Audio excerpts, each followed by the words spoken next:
অনুপ্রবেশকারীদের ধরতে কলকাতা থেকে জেলা অভিযানে নামলো এনফোর্সমেন্ট ডিরেক্টরেট। যেমনটা জানা যাচ্ছে, কলকাতা থেকে জেলা 8টি জায়গায় তল্লাশি অভিযান। নদিয়ার গেদে সীমান্ত, সেখানে বিরাটি বেগবাগান, দিকে দিকে তল্লাশি ইডি।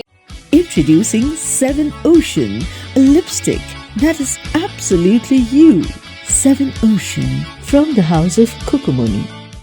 আমাদের প্রতিনিধি প্রকাশ সিনহা রয়েছেন আমাদের সঙ্গে সরাসরি বিরাটি থেকে। প্রকাশ, দেখো, আমি তোমাকে বলে দিই, কলকাতা, উত্তর 24 পরগনা এবং বাংলাদেশের যে সীমান্ত এলাকা গেদে, সেখানে ইডি অফিসাররা পৌঁছে গেছেন। একসঙ্গে 80 থেকে 90 জন অফিসাররা সকাল থেকেই ম্যারাথন তল্লাশি অভিযান চালাচ্ছেন এবং মূলত যেটা ইডি সূত্রের খবর, বাংলাদেশি অনুপ্রবেশকারীরা যারা বহু বছর ধরে বিভিন্ন জাল নথি তৈরি করে এই রাজ্যে থাকছে এবং যাদের মদতে থাকছে, সেই নিয়েই কিন্তু তল্লাশি অভিযান। আমি যে জায়গায় রয়েছি বিরাটিতে, তুমি দেখতে পাচ্ছ এই যে বাড়ি, সামনে বাড়ি, 3 তলায় ইডি অফিসাররা তল্লাশি অভিযান চালাচ্ছেন। এবং যেটা প্রাথমিকভাবে ইডির তরফে দাবি করা হচ্ছে যে এখানে যে ব্যক্তি থাকেন, প্রাথমিকভাবে তুমি দেখতে পাচ্ছ সিআরপিএফ এর জওয়ান ডান দিকে একদম গেটের সামনে এবং নিচে সিআরপিএফ এর জওয়ানরা গার্ড করে রেখেছেন। এবং তোমাকে বলি দিই, যেটা ইডি সূত্রের খবর, যে এই জায়গায় যিনি থাকেন, যার বাড়িতে তল্লাশি অভিযান চলছে, ইতিমধ্যেই কিন্তু বেশ কয়েকটা বাংলাদেশি নথি পাওয়া গেছে। অর্থাৎ তিনি যে বাংলাদেশি ন্যাশনাল সেটা কিন্তু পাওয়া গেছে, কিন্তু বহু বছর ধরে তিনি ইন্ডিয়ায় থাকছিলেন, এই রাজ্যে থাকছিলেন জাল নথি তৈরি করে। এবং শুধু এটাই নয়, হাওয়ালা লিঙ্ক পাওয়া গেছে। অর্থাৎ একদিকে অনুপ্রবেশকারীদের, অন্যদিকে জাল পাসপোর্ট, এবং এবার কিন্তু হাওয়ালা লিঙ্ক পাওয়া যাচ্ছে।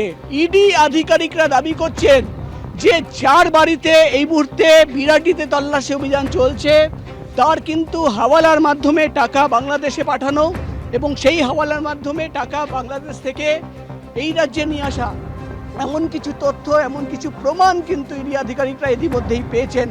এবং তোমাকে বলে দিই, যেটা ইডি সূত্রের খবর, গত 10 দিন ধরে তারা কিন্তু এই ব্যক্তির ওপরে নজর রাখছিলেন এবং এই ব্যক্তি সীমান্ত এলাকায়, গেদে এলাকায় ঘোরাফেরা করছিল। গতকাল সন্ধ্যেবেলা তার মোবাইল ফোনে টাওয়ার লোকেশন দেখা যায় যে সে কিন্তু ফিরে এসছে এই বেড়াটির বাড়িতে।